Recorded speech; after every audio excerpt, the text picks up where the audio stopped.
Hello, my wonderful people. I greet you all according to una time. My people, for those APC supporters wey say they don give their oga another share as ECOWAS chairman, say now Nigerians no go fit do anything again. They no go fit remove am for post wey no belongs to am. I believe say after una don watch this video, una go get am for mind say yes, even the new share wey dem give am now as ECOWAS chairman now, e don even dey shake.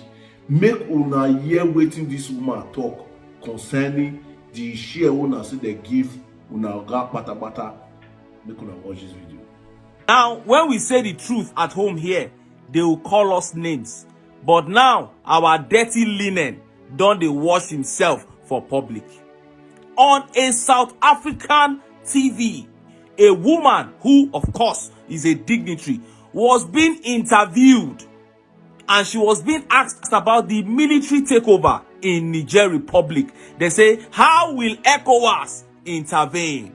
And the woman said, the current chairman of ECOWAS, that is Bola Tinubu, the woman said his presidency lacks legitimacy, that the election that brought him in lacks credibility. He said, therefore, ECOWAS is on a very shaky ground, that ECOWAS cannot react to things the way they used to react before. Say ECOWAS no strong like before. Here as the woman TikToker.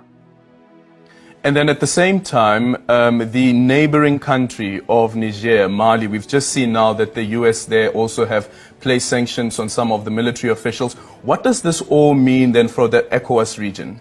It's quite unstable right now, and unfortunately you have the chair currently, it's Nigeria, and the president of Nigeria, you know, he's also facing a lot of pressure in his country in terms of how the election panned out, in terms of the results, some questioning the credibility of the elections. He issued a strong statement yesterday, but already when you read the reaction to that statement, people were already saying, you yourself, you are not legitimate. And therefore, this time around, ECOWAS is not as strong as the ECOWAS that we are used to.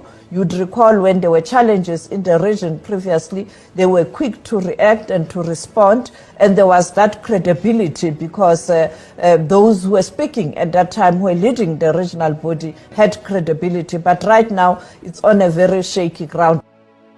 You heard her. You don't see as Nigerian shame they travel abroad.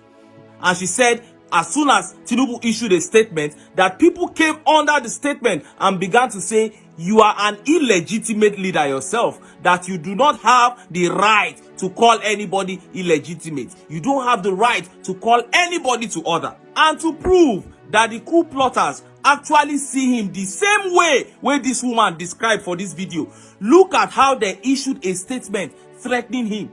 They say he should not interfere with what they are doing in Niger Republic. Listen to the statement. Don't interfere. Niger coup plotters want Tinubu, UN, others after declaring nationwide curfew.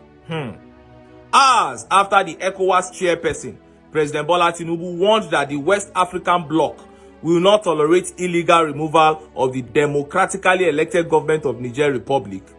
The country's recent coup plotters have warned against any foreign intervention. A group of soldiers who appeared on the West African nation's national television late on Wednesday, hours after the president of Niger, Mohamed Bazoum, was held in the presidential palace, says his government has been ousted from power. Reading from a statement, Colonel Amadou Abdraman, seated and flanked by 9 other officers, said defense and security forces had decided to put an end to the regime that you know, due to deteriorating security situation and bad governance. Abdraman said Niger's borders are closed, a nationwide curfew declared, and all institutions of the republic are suspended.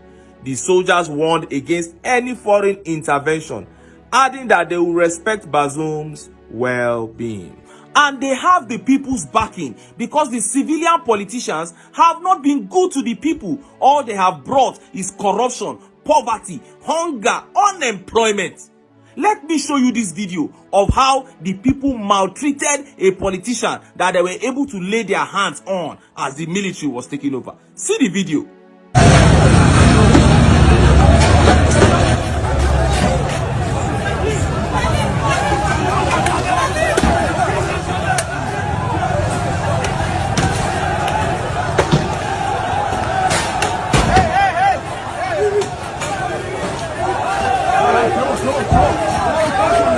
You have seen it. You saw how they were following the man, stoning him, and I think those are his bodyguards trying to get him into his house. But you could see the crowd coming behind. So even if he closes the door, these people will break down that door and enter that house.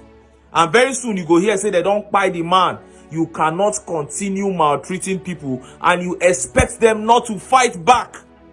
And of course, Nigerians reacted to this and they compared this situation to what is going on in Nigeria now. And they specifically began warning the judiciary to do the right thing to prevent chaos and anarchy and breakdown of law and order in Nigeria. Look at some of the tweet reactions to all what is happening. This one said, "The way these cultures always cry against coup surprised me. They are talking about coup, not knowing that the next country to join Niger is Nigeria if the judiciary won't give justice." And this is a call to the judiciary. And this tweet said, "Nigeria youths also condemn the coup d'etat by INEC and calls for the judiciary to do the right thing. Return the stolen mandate of the people. All eyes on the judiciary." And this one said, "Africans, especially Nigerian political leaders, whenever they get to power, they become God. What is the essence of democracy when majority do not benefit? We are still crying for good road, good education, stable electricity, jobs, etc. Minimum wage is still 30,000. These are the issues." And this one said, "Nigeria has an illegitimate government at the moment. Tinubu has no local standing to speak against an illegitimate government." Chai! You have seen the tweets. Now these tweets tell you that if a similar situation were to happen in Nigeria, it will have the people's backing. Why? Because the people have been neglected by the civilian governments. Government, they treat the people like trash. Basic issues, basic needs of the people are being neglected. They say health is wealth, but even the health of the people, the government, they use and joke. Watch this video, make you see what's in at the talk. Start with, will the strike make a precarious situation get worse? We already have a very, very bad situation on our hands in the healthcare sector. And for a government that should prioritize the health care of their citizens, they are not being proactive enough in solving all these issues. Yes, the government is new, but what we all know is government is a continuum. If you look at it, these demands led to a warning strike as of May last year, for which, as a form of settlement, a memorandum of understanding was signed by the government side and the Nigerian Medical Association, the Nigerian National Resident Doctors. This memorandum of understanding, every deadline that was stated there, the government has passed. And they've not shown any appreciable effort in the right directions. We've given ultimatums, we've reached out, we've actually expressed our demands. And these demands are not so hard to meet. The Medical Residency Training Fund is in the budget of 2023. Funds are already being released. Why can't you just pay? You heard him. The Medical Residency Training Fund is in the budget of 2023. Funds have already been released. Why can't you just pay? They will not pay because they don't have value for the lives of the people. They will not pay because the people are a joke to them. It's even a privilege that you are alive. That is how they treat the people. And that is why when it is time to revolt, you see the people coming out strong. It is because of how they have been neglected and maltreated by these so-called civilian leaders. But not be all of them. When the people identify a man that is different, you will find out that the people will key behind him. They will give their all to see that man clinch power. They will come out and sweat for the man. And when they do so, and you now try to subvert their will, or you subvert their will, hey, and that is another angle where wahala will come out from. And that is why many Nigerians are urging the judiciary to do the right thing. They are screaming, they are shouting, all eyes on the judiciary. The mandate that was freely given to His Excellency Peter Obi, make una no do am wuru-wuru. There is a case before you. Pass judgment according to the dictates of the constitution and the electoral laws, because we no be mumu. We sef get eye with the see and we get ears with the hear, and we expect the judiciary to do the right thing for the sake of those of us wey dey this country now and for the children yet unborn.